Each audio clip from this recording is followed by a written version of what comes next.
de l'Union postale. Donc ce sont autant d'initiatives qui sont prises pour permettre à l'ARTCI de se doter de tous ces outils, de créer l'environnement, l'écosystème, afin de pouvoir accompagner nos opérateurs. Et, contribuer donc à l'essor numérique. Et nous avons aussi, nous, notre vision qui est d'être un acteur clé de l'essor numérique. Donc, fort de cette vision, nous essayons de bâtir, nous essayons de créer tout un environnement pour mettre en œuvre et atteindre ces objectifs. Voici un peu présenter le cadre sous-régional et le cadre national dans lequel nous évoluons afin de pouvoir répondre aux attentes des opérateurs et des consommateurs pour tout ce qui est du numérique. Chers panélistes, je pense que vous êtes témoins. La RTCI aura plusieurs leviers au cours des prochaines années. Donc j'espère qu'on aura l'occasion de voir Madame Blafond ou le directeur général dans quelques temps pour faire le bilan. Après qu'ils aient eu les leviers et l'impact qu'ils pourront avoir de façon soit régionale ou au niveau de l'UIT ou au niveau de la Poste pour pouvoir impulser des changements dans la législation, faire valoir le point de vue au niveau local et déjà avoir une influence positive pour pouvoir améliorer les choses.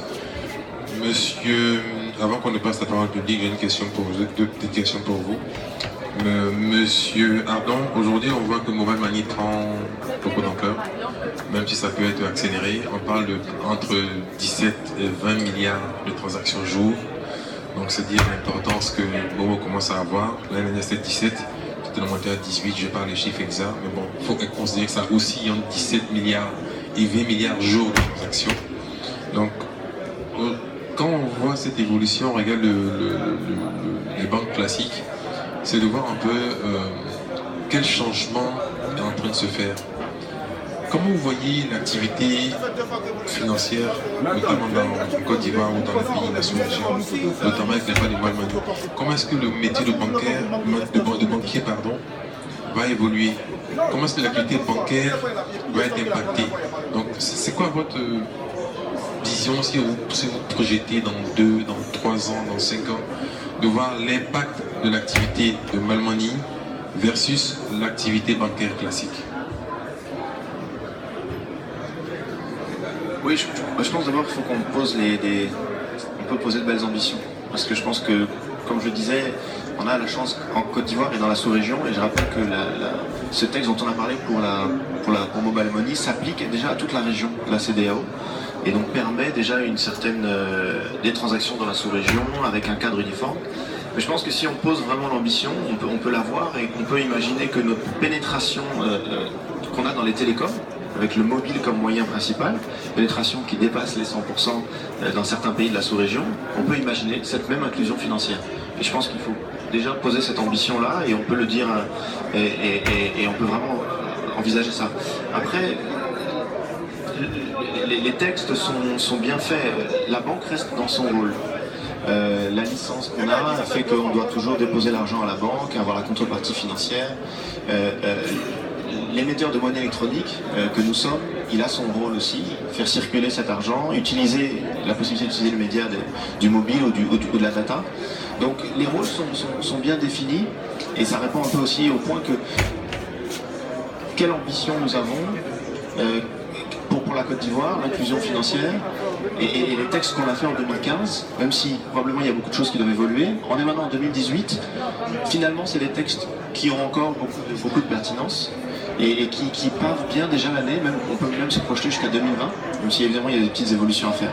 Et on peut imaginer que les banques s'y mettent aussi, parce que les banques ont compris que leur modèle d'avant, avec des agences bancaires qui coûtent cher, avec une relation bancaire personnalisée, avec que tout ça coûte trop cher, et que le modèle disruptif qu'on a pu apporter, ils sont en train de le dupliquer. Et puis on aura probablement peut-être aussi des mouvements dans le secteur, avec des rapprochements entre certaines banques, avec des rapprochements entre banques et émetteurs de monnaie électronique. On aura, un peu comme la big data va jouer un rôle extrêmement important, et on va avoir aussi des nouveaux entrants qui vont pouvoir venir monétiser l'information de façon radicale. offrir des services financiers aussi totalement disruptifs à nouveau. Donc je pense qu'on pourra se retrouver en 2020, mais ça aura encore bien bougé, ça aura beaucoup bougé. Merci M. Adam. Donc je pense qu'on a quasiment fini, mais on va essayer de prendre une ou deux questions dans le public pour pouvoir clore avant que les panélistes aient plus de dire un mot de fin. Monsieur Bois, un peu encore. 2 questions dans le public. Ok, d'accord. Donc s'il y a des questions dans le public, on est preneurs pour pouvoir apporter des clarifications, des précisions. Ok, monsieur, en chemise bleue, présentez-vous et posez votre question.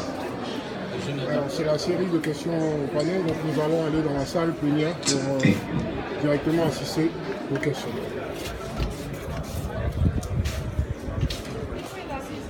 Et nous dirigeons dans la salle plénière pour pouvoir éventuellement recueillir donc les avis des panélistes quant aux questions qui leur sont posées. Voilà.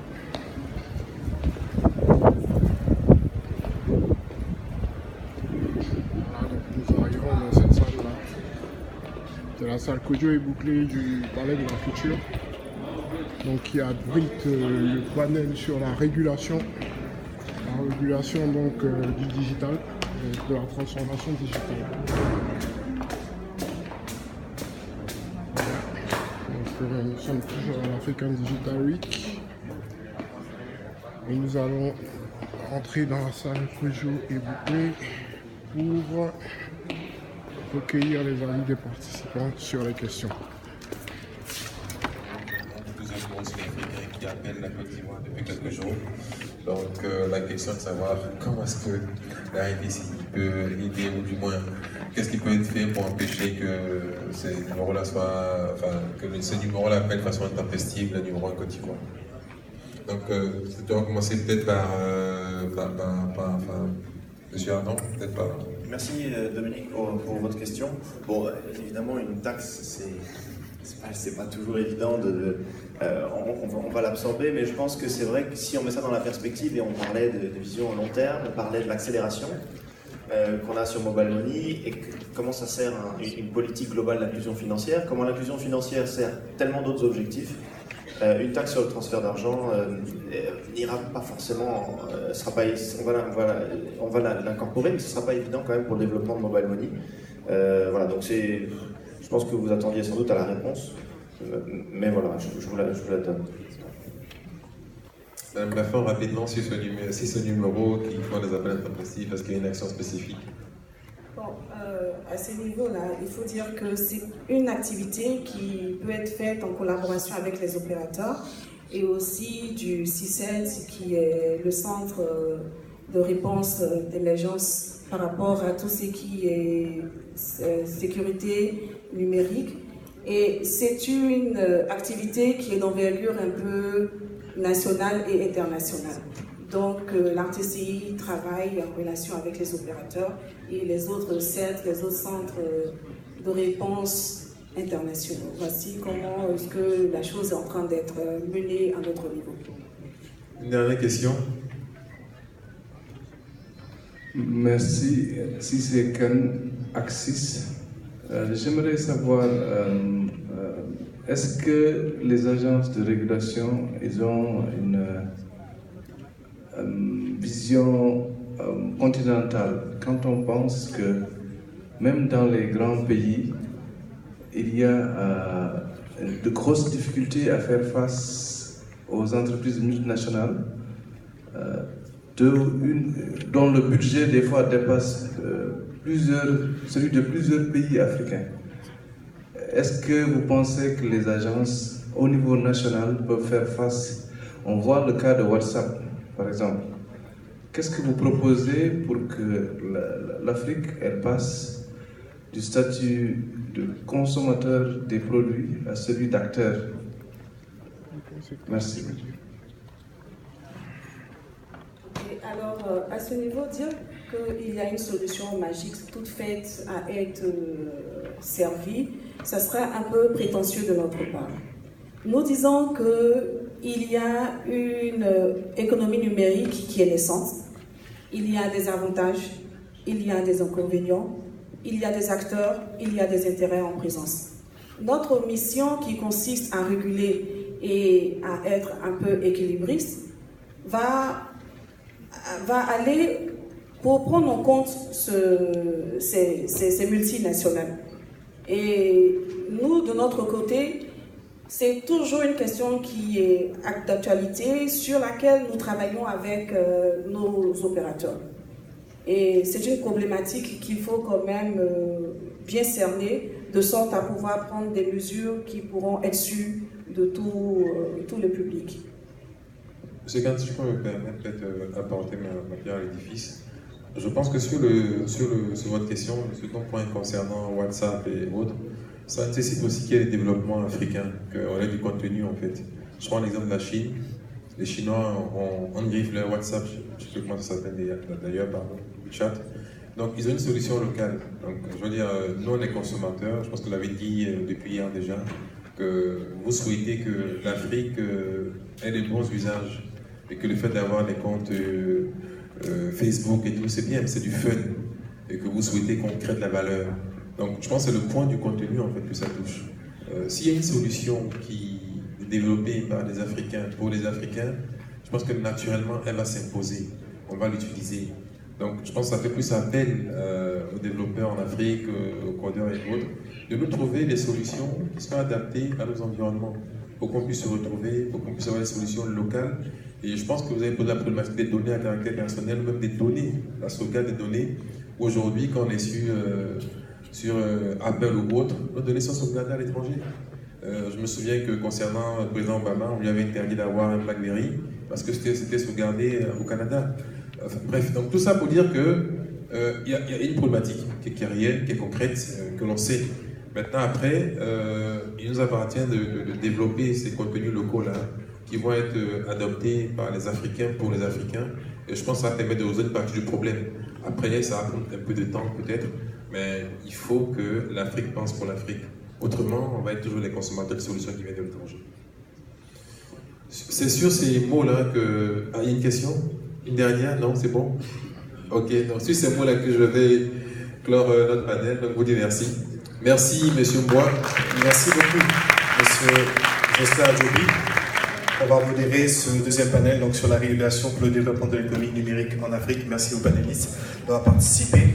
On va accélérer pour essayer de regagner le temps, mais on voudrait surtout mentionner ici l'illustre présence du docteur Amadoun Touré, que j'invite à me retrouver ici, président de Smart Africa, s'il vous plaît. On va recevoir sur une chaleureuse applaudissement. Pendant que nos panélistes et M. Adjobi prennent la pause pour nos médias, je vous laisse ici le micro pour nous entretenir.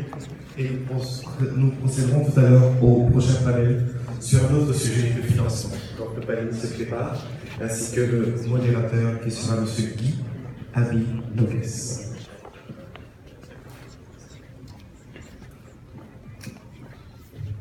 Bonjour à tout le monde. Merci de me donner cette occasion. Je viens tout droit de l'aéroport. Malheureusement, je n'ai pas pu arriver à temps pour la séance d'ouverture.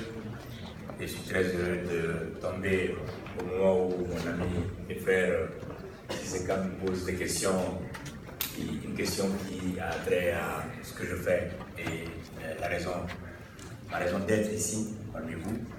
Je dirige l'Alliance Smart Africa depuis 2 ans maintenant, à partir de Kigali.